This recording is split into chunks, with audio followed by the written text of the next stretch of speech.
Hi everyone, we're here on the Get Red site because what we want to do today is for you to get to know Juan Uribe a little bit more. He's the dad of Max Uribe, who needs a stem cell transplant immediately, sooner rather than later. This is an urgent call to everyone to do a cheek swab to find out if they're a match for Max, who's 15 years old and just wants to get on with his life. And I'm so happy to have you here, Juan, as the dad. As parents, I think that we can all relate that when something is wrong with our child, it's wrong with us. So I just want you to explain a little bit, how is Max doing today? Thank you. Well, first of all, thank you so much for this opportunity to share the word. And you're right. I mean, the reality, and one of the things I've come to realize in the past 8 months is that the only thing that matters in life is your kid's health, period. Nothing else matters. And fortunately, for the most part, Max is still doing okay. He's still going to school. He's still playing competitive tennis with his school team. But the reality is the fact that his blood counts have been dropping is actually beginning to weigh on him. And what used to be a simple cold that you'd clear in 24 hours or 48 hours, these things are now lingering with him a lot longer. And because his blood counts are so low, any slight sign of fever, for example, requires a trip to the emergency room, as happened to us this past weekend.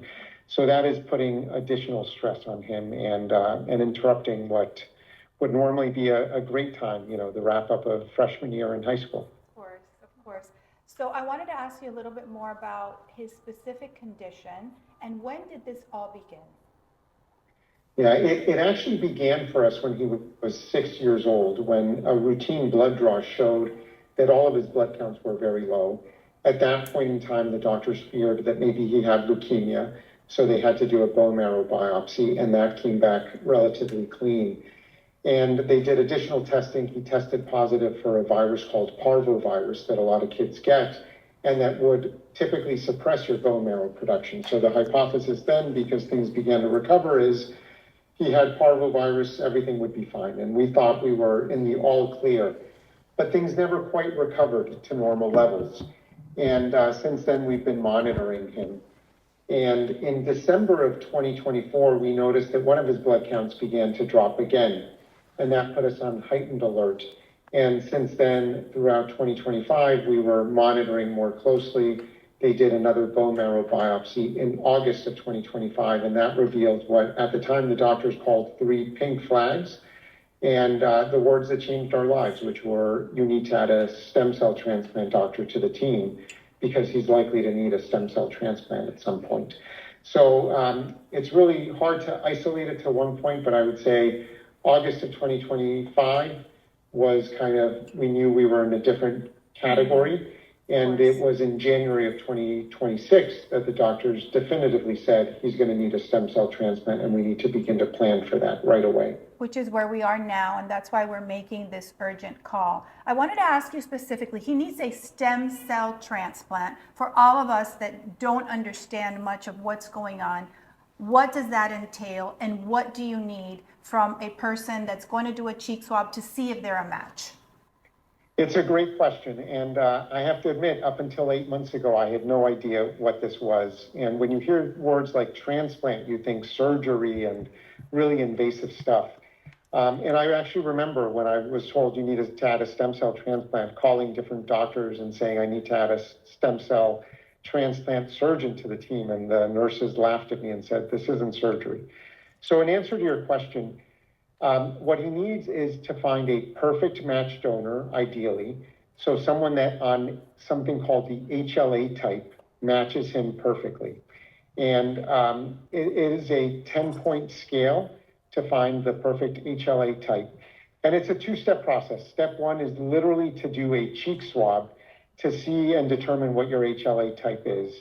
And then step 2, if you are called to be a match for my son or someone else, and that only happens in about 1% of the cases, then in 90% of the cases, the donation is via peripheral blood, where they take blood from one arm, they harvest the stem cells, and then they inject the stem cells, they return the blood into the other arm.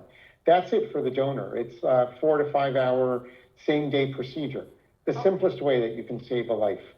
And then for the recipient, for the patient, It's the infusion of these stem cells. Think of it as like a bag of blood that gets infused over a couple of hours. And that's what the quote unquote transplant entails. So very, very simple for the donor.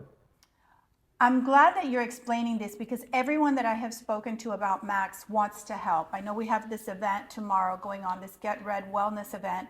And one of the main issues, and I feel one of the main draws, is because people want to help Max. I have a lot of friends. My mom was even asking me on my way here, what can we do to help Max? I said, it's literally a cheek swab where kind of like when you do your 23andMe or your DNA sample, it's just really to grab it from your cheek and you give it to them and then they call you and let you know if you're a match. And then you would go in and do this procedure, which is actually a small procedure. And I think that that's very important to highlight. So tell me something. I know that there was a partial match at one point, and unfortunately, that person decided not to go ahead with the procedure to help Max. I imagine that that's a very rough roller coaster ride for your family.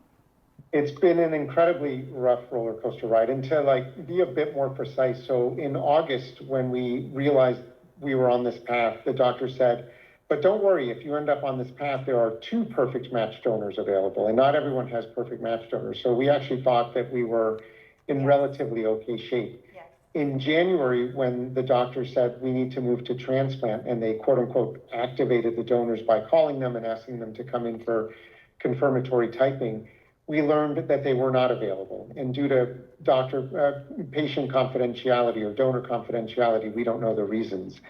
So we began the search for a new perfect match donor. And while we're still on that search, we also thought that, okay, well, we have a partial match donor, and the partial match donor that seemed to be the best partial match, we learned last week that they were not available because the timing wasn't convenient for them. I don't know, that might be a euphemism for something more complex, so I don't want to judge the donor too much. But it's been a real roller coaster ride and a series of what I call kicks in the gut to find out that the 2 perfect match donors not available, then the partial match we were going through with not available, and so scrambling to try and line up the best possible match possible. Well, I hope that the people that are listening right now have this urgency, this call to action that Liudmila and myself feel on this day, and I'm sure that you do as a family. And I think one of the most important things to highlight is that the process is simple, just like you explained. And a lot of people want to know a little bit more about Max. I know that he's an athlete. I know that he's finishing his freshman year of high school. What could happen to Max if he doesn't receive this transplant? And I know that's a difficult question to ask, but we need to ask it because the people that are listening want to know about the urgency. So before I answer that question, I know we've spent a lot of time talking about Max, but what I do want to emphasize is that this isn't just about Max. There are lots of other patients right now in this moment that are in a similar position and in a similar need. But more importantly, with all of the different marriage across races that's happening and the population becoming more and more diverse, I think that this is actually something that everyone that has any Latino heritage needs to do for themselves and for their kids, which is get as many people added to the registry as possible, because these diseases don't discriminate. It doesn't matter if you live a healthy lifestyle, you can still get impacted. And so we need to build that safety net for all of us in the Latino community, not only for now, but for 5-10 years down the road. So that is an important message for everyone listening to do this. It doesn't matter if you care about Max. It doesn't matter if you want to help Max. You should think of this as, let us help this Latino community because it may impact everyone listening right now.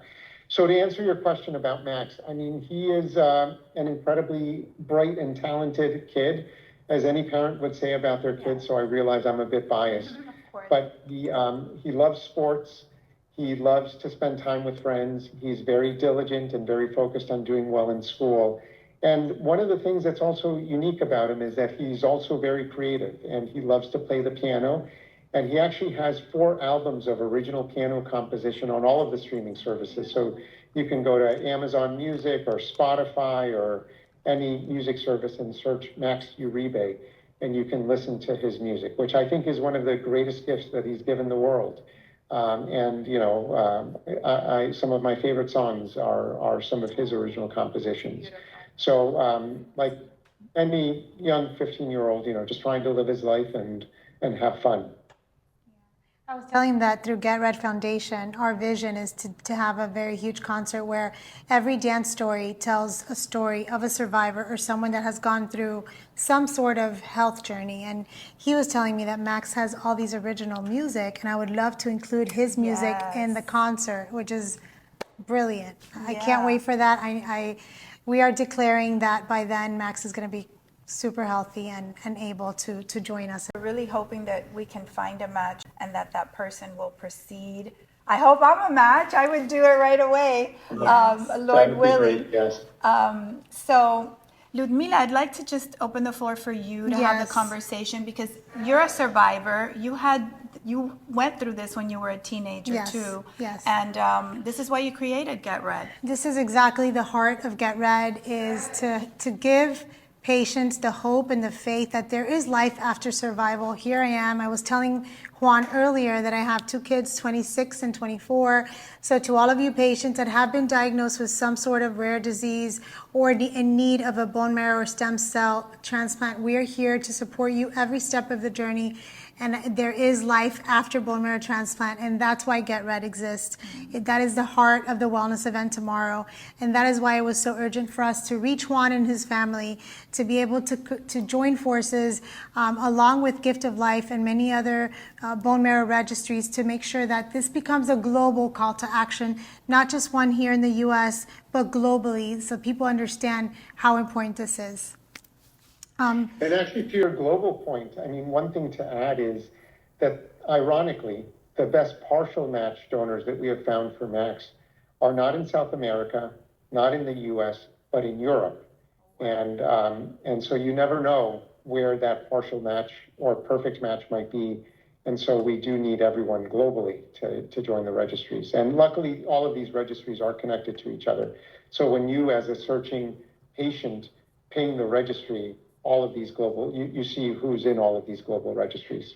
Again, whatever you need, you have my personal information, my email, my phone number, whatever you guys need. You know, we have doctors here that are part of our board. Whatever you need, we're here for you, Juan. Thank you. Thank you so much. I so appreciate it. Mi saludos a Max. Say hi to Max for us. Hope we can meet him sometime. Yes. Bye-bye. Thank you so much for your time.